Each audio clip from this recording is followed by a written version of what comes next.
No, no, una locura.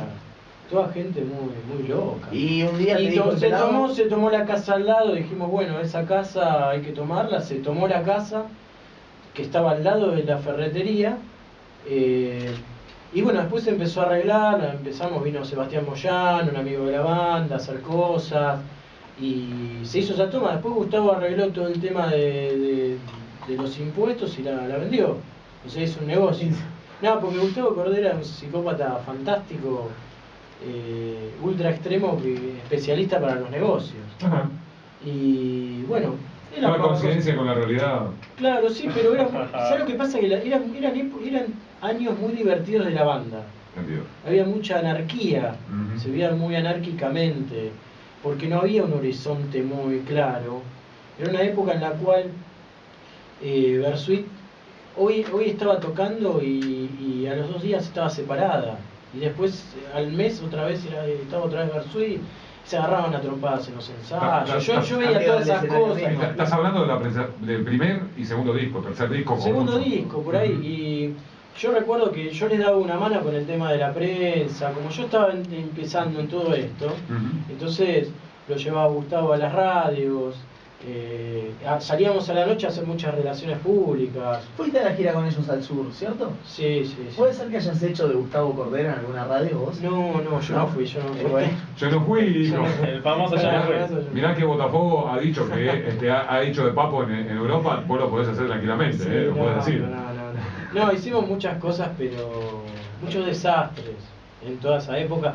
Para mí una época de mucho aprendizaje, y tenía mucho que ver con esta línea que a mí me interesaba, siempre me llamó la atención. O el barrio de Constitución. Yo me acuerdo cuando estaba estudiando, para esa época, laburaba frente a la autopista, ahí en Brasil, y Bernardo Irigoyen. Linda zona. Claro.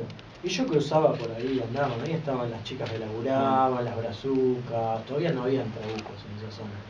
Era todo así, a mí me gustaba meterme a esos bares de Constitución, a tomarme unos vinos rancios con los obreros y los peones que se ponían en pedo para después tomarse el Roca, para volver, quién sabe, a los jams. Eso quizás es un y a mí me laburo. gustaba eso, qué pibe raro, y que a mí no me acompañaban mis amigos, algunos, Hernán que está acá filmándome, bueno, él da fe de las locuras que tenía yo en mi cabeza. Esos fueron laburos de campo, podríamos decir, de lo que vendría a futuro con justamente la condición travesti o con mujeres. Sí, Mujeres Pardas también son libros así de esa línea, viste, ya te digo, más o menos de la literatura que a mí me interesa y también de cuestiones oscuras.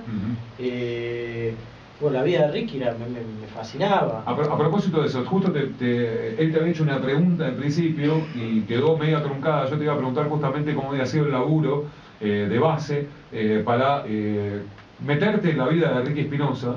Y bueno, y él estabas comentando justamente en un principio el acercamiento que vos tenías con él, y justo te interrumpí, te pido mil disculpas. No pasa nada. Entramos un poco más a tu personaje, no tanto al libro. Y bueno, había quedado la pregunta media pendiente de tu laburo de campo. Para mí, lo digo así como los bares, quizás, la cercanía a Ricky o el barrio de Ricky, o sus costumbres, o su gente.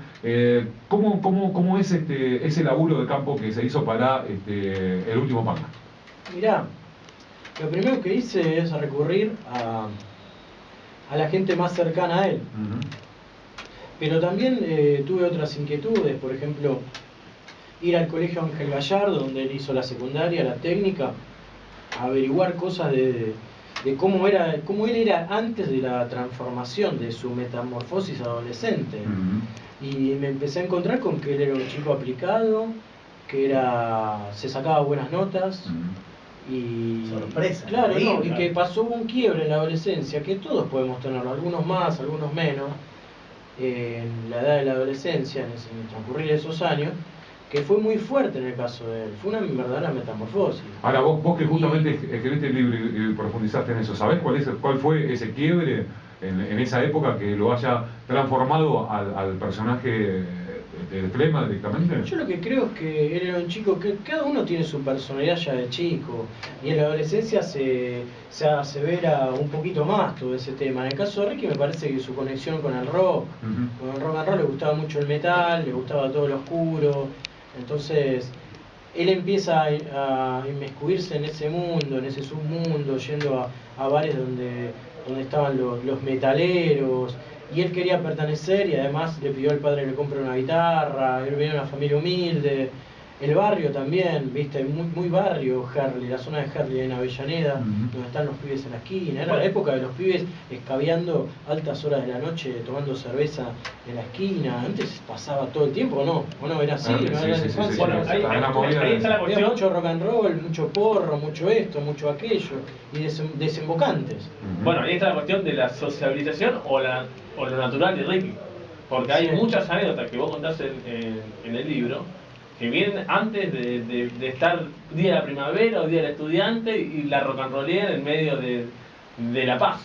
Entonces Sí. había algo también de él. No, por eso. Él es lo que yo creo, ¿no? Esta es una Sí, opinión sí. personal, que Sí, estamos uno ya su hablando, la verdad, personalidad medio- y sus problemas existenciales ya los empieza a tener muy de chico.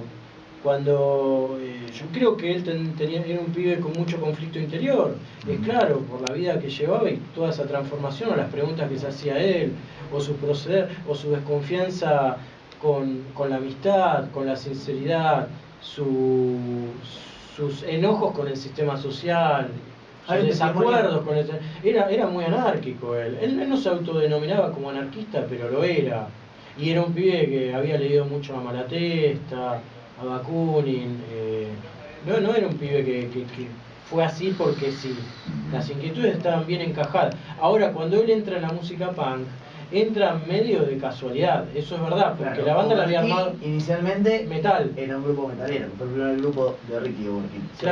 Claro. Y después él entra a Flema, que le habían armado unos pibes que eran chetos, entre comillas, de Avellaneda. Armando Cordera, el primo de Pelado. Claro, y otro chico, Juan, se llama, que estaban considerados, él mismo, Ricky lo decía. Hay un reportaje en YouTube donde lo dice Ricky y lo dice Alejandro Bofil, que es uno del segundo bajista, primero los bajistas, que lo expresan en un océano.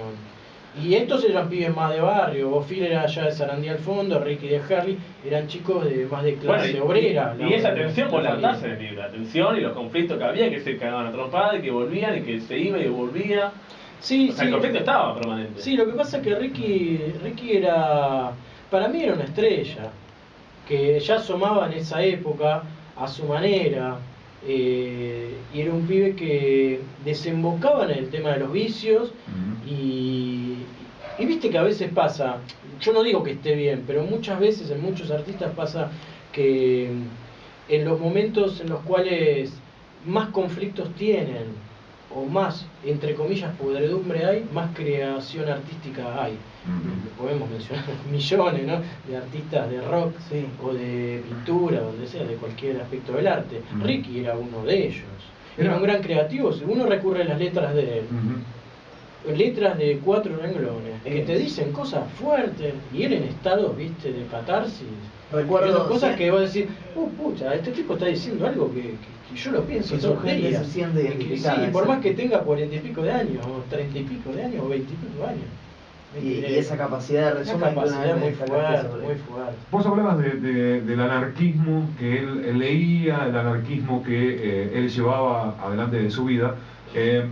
Y yo me encontré, recuerdo una entrevista que le hace nuestra madrina, Carla Ricarbato. Carla. Que justamente. Se está escuchando un beso, hace mucho que no veo. El próximo miércoles va a estar aquí, Bueno. en el Día de la Radio, que vamos a festejar con Zoe y seguramente con el señor Pablo, nuestro productor, que es el cumpleañero.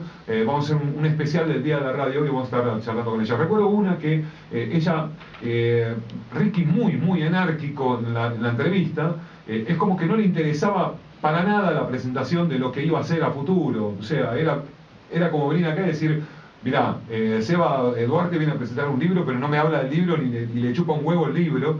Bueno, a Ricky le chupaba un huevo la próxima fecha, y en un momento le tiene que poner los puntos, Carla, diciendo, bueno, mirá, si a vos no te interesa publicitar lo que vos querés hacer, una cosa muy drástica de freno, de cosas, pero estaba tan así expresado que la anarquía la llevaba a lo industrial de la banda. O sea, si la banda necesitaba difundir una fecha, le chupaba literalmente un huevo. Es que su vida era así. Ricky era un pibe que no estaba detrás del dinero. Sin embargo, le gustaba poder tener el dinero para quizás poder costear sus vicios o costear los remises, porque le gustaba andar sobre un remis. Yo calculo que si hoy viviera tendría un iPhone, seguro, mirá, ¿sí? Sería el mismo Ricky, pero con esa tecnología cerca para divertirse, bueno, para joder, porque una cosa que me extrañó. A mí me gustaba Gorillaz, por ejemplo. A Ricky era el ultra punk, el rey del punk, era fanático de Gorillaz, por ejemplo. ¿Por qué? Porque le gustaba la música de Gorillaz. Bueno, o sea, escuchaba otras cosas. También escuchaba cumbia, incluso en los últimos discos de Flema, cuando él estaba vivo, hay cumbia. O sea, era un pibe que pateaba el tablero. Claro. Sí, principalmente era un fanático de los Rolling Stones haciendo punk en los 90. Era contestatario, subía a un escenario con la remera de La Lengua de los Stones y las punks fundamentalistas del Obelisco le tiraban botella de vidrio. Claro, el pibe no le importaba nada. Era como era, y en ese sentido era muy auténtico.